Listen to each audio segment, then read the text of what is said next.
My self बाल मुकुंद बंसल, व्याख्याता भौतिक विज्ञान, राजकीय उच्च माध्यमिक विद्यालय मनिया, जिला धौलपुर। क्लास 11 के चैप्टर 2 के बारे में अपन अध्ययन करने वाले हैं। इसमें किसी भौतिक राशि के परिमाण को व्यक्त करने के लिए हमें उसके आंकिक मान तथा मात्रक की आवश्यकता होती है, परंतु कुछ राशियां ऐसी भी हैं जिन्हें व्यक्त करने के लिए केवल आंकिक मान ही पर्याप्त नहीं होता, बल्कि उन्हें व्यक्त करने के लिए परिमाण या आंकिक मान के साथ साथ दिशा की आवश्यकता भी होती है। इस प्रकार समस्त भौतिक राशियों को दो भागों में बांटा गया है। वे राशियाँ जिनमें केवल परिमाण या आंकिक मान की आवश्यकता होती है उन्हें हम अदिश राशियाँ कहते हैं। तो प्रथम है अदिश राशियाँ। द्वितीय वे राशियाँ जिन्हें परिमाण के साथ साथ जिनमें दिशा की आवश्यकता भी होती है उनको हम कहते हैं सदिश राशि। अर्थात भौतिक जगत में समस्त राशियों को अदिश एवं सदिश राशियों में व्यक्त किया गया है। अदिश राशियों की परिभाषा की देखें हम तो इन्हें व्यक्त करने के लिए केवल परिमाण, आंकिक मान तथा मात्रक की आवश्यकता होती है।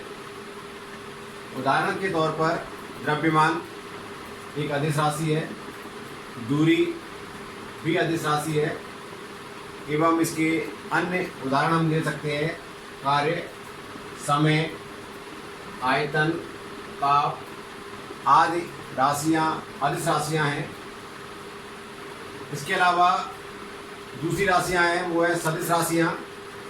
इन्हें व्यक्त करने के लिए परिमाण के साथ साथ दिशा की आवश्यकता भी होती है, यानी इनमें परिमाण एवं दिशा दोनों ही होती हैं। साथ ही तीसरी जो शर्त है वो बहुत महत्वपूर्ण है। उसी के आधार पर हम कह सकते हैं कि परिमाण और दिशा होने के बावजूद भी कोई राशि सदिश राशि कब होगी, जब वो सदिश नियमों का पालन करती है। सदिश नियम क्या है, इन्हें हम विस्तार से अभी पढ़ेंगे, लेकिन उससे पहले हम देखें सदिश राशियाँ कौन कौन सी हैं। जैसे भार, यहाँ हमने देखा था अदिश राशि है द्रव्यमान और भार कैसी राशि है, सदिश। यहाँ हमने देखा दूरी अदिश राशि है, यहाँ हम देख रहे हैं विस्थापन कैसी राशि है, सदिश। अन्य सदिश राशियाँ हैं बल, संवेग, वेग इत्यादि।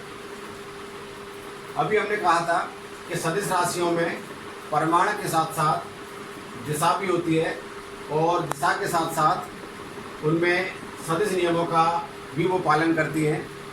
जैसे यदि हमें 2 और 3 को जोड़ना है तो अदिश तरह से यदि हम जोड़ें उन्हें तो 2 और 3 होता है 5।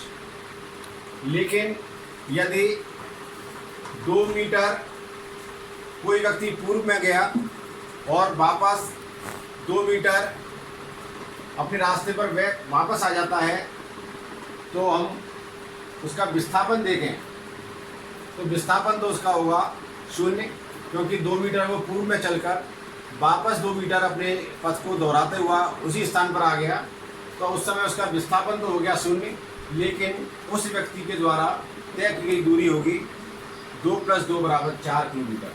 तो इस साधारण से उदाहरण से हम समझ सकते हैं कि विस्थापन सदिश और अदिश राशियों में क्या अंतर है। यहाँ एक मैं बताना चाहूँगा कि भौतिक राशि विद्युत धारा में दिशा भी होती है, परिमाण भी है, उसके बावजूद भी इसे हम सदिश नहीं मानते। सदिश की यदि हम परिभाषा पर गौर करें तो यहाँ दिया हुआ है जो सदिश नियमों का पालन भी करती है। तो धारा एक ऐसी भौतिक राशि है जो परिमाण एवं दिशा रखते हुए भी सदिश नियमों का पालन नहीं करती। यदि किसी जंक्शन पे धारा आ रही है 2 तरफ से, तो जंक्शन से जाने वाली धारा का योग सामान्यतः उनकी अदिश योग के बराबर ही जैसे आप बीज अंकगणितीय योग करते हैं हम, उस आधार पर हमें वहाँ से जाने वाली धारा प्राप्त होगी, क्योंकि वो सदिश नियमों का पालन नहीं करती। अतः हम कह सकते हैं कि धारा है वो कैसी राशि है, अदिश राशि है।